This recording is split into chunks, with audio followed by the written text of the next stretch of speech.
Hello friends, இன்றைக்கி மணித்தோலை நல்லா நடந்துச்சு. ஷார்ட்டாக ஒரு ரிவ்யூ பார்க்கலாம்.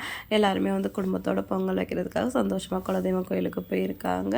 அங்கே வந்துட்டு தங்கமயிலோட அப்பா அம்மா எல்லாருமே வந்திருக்காங்க. அதை பார்த்துட்டு தங்கமயில் ரொம்ப ஹாப்பி ஆயிடுது. அடுத்து பாண்டியனோட அக்கா வந்துட்டு கேட்குறாங்க, என்னப்பா சம்மந்திலாம் கூப்பிட்ருக்க, ஒரு சம்மந்தி தான் வந்திருக்காங்க, மற்றவங்க வரலையா அப்படின்னு கேட்கவும் கோமதி சமாளிச்சுட்டு, அப்படிலாம் எதுவும் இல்லை, மற்றவங்களாம் ஏதோ வேலை விஷயமா வரல, திடுதிப்புன்னு நாளைக்கு போகணும், இன்றைக்கி வாங்கினா யார் வருவா அப்படின்னு சொல்லிடுறாங்க. அடுத்து மீனா வந்து ரொம்ப வருத்தமாக வந்து பொங்கல் வச்சிட்ருக்காங்க. ஏண்டி உங்கள் அம்மா அப்பா வரலன்னு கோவமா அப்படின்னு சொல்லிட்டு செந்தில் கேட்குற, பின்ன ஆமாம் கோயிலுக்கு தானே கூப்பிட்டாங்க, வந்தால் என்ன அப்படின்னு சொல்லிட்டு மீனா சொல்கிறாங்க. திடீர்னு பார்த்தா மீனாவோட அப்பா அம்மா வராங்க.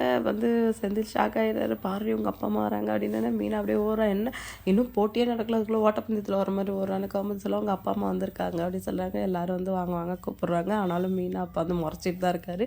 மீனா கிட்டே யாரா அப்பா அது இதுன்னு சொந்தம் கொண்டாட வேணாம், இவ தான் கோயிலுக்கு விஷயம் போய் அவனுன்னு அழுது அடம் பிடிச்சா, அதனால தான் நான் கூட்டிகிட்டு வந்தேன் அப்படின்னு சொல்லிட்டு சொல்கிறாரு. சரி பரவாயில்ல, நீங்கள் அப்படி சொன்னாலும் பொண்ணுக்காக தான் வந்திருக்கீங்க, நான் எடுத்துக்கிறேன் அப்படின்னு சொல்லிட்டு மீனா சொல்கிறாங்க. எல்லாருமே சந்தோஷமாக பொங்கல் வைக்கிறாங்க.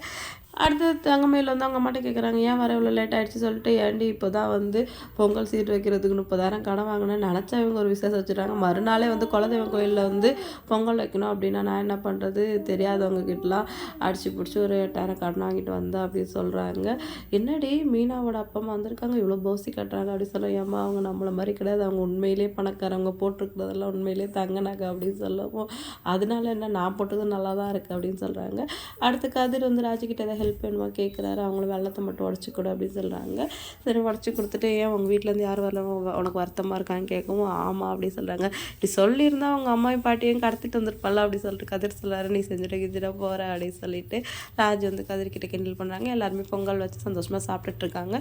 விளையாட்டு போட்டி அறிவிப்பு கொடுத்ததும் பாண்டியன் கிட்ட அரிசி கேட்குறாங்க, நானும் போய் கலந்துக்கலான்னு. எல்லாரும் சந்தோஷமாக கலந்துக்கோங்க அப்படின்னு சொல்லவும் பழனி சொல்கிறாரு, நல்ல மூடில் இருக்காரு போல், வாங்க எல்லோரும் கலந்துக்கலாம் அப்படின்னு சொல்லிட்டு அங்கே வந்து ஃபஸ்ட் ப்ரைஸ் கிரைண்டர் அப்படின்னோடனே நமக்கு வந்து எனக்கு கிரைண்டர் தான் வேணும், எப்படியாவது எல்லாம் ஜெயிச்சு கொடுங்க அப்படின்னு கேட்குறாங்க. இன்றைக்கி எபிசோட் வந்து இதோட முடிஞ்சிருச்சு. அடுத்த வாரம் நல்லா நடக்குதுன்னு வெயிட் பண்ணி பார்க்கலாம். வீடியோ பிடிச்சா லைக் பண்ணிக்கோங்க. அடுத்த வீடியோவில் நான் அவங்கள மீட் பண்ணுறேன். டாடா பாய்.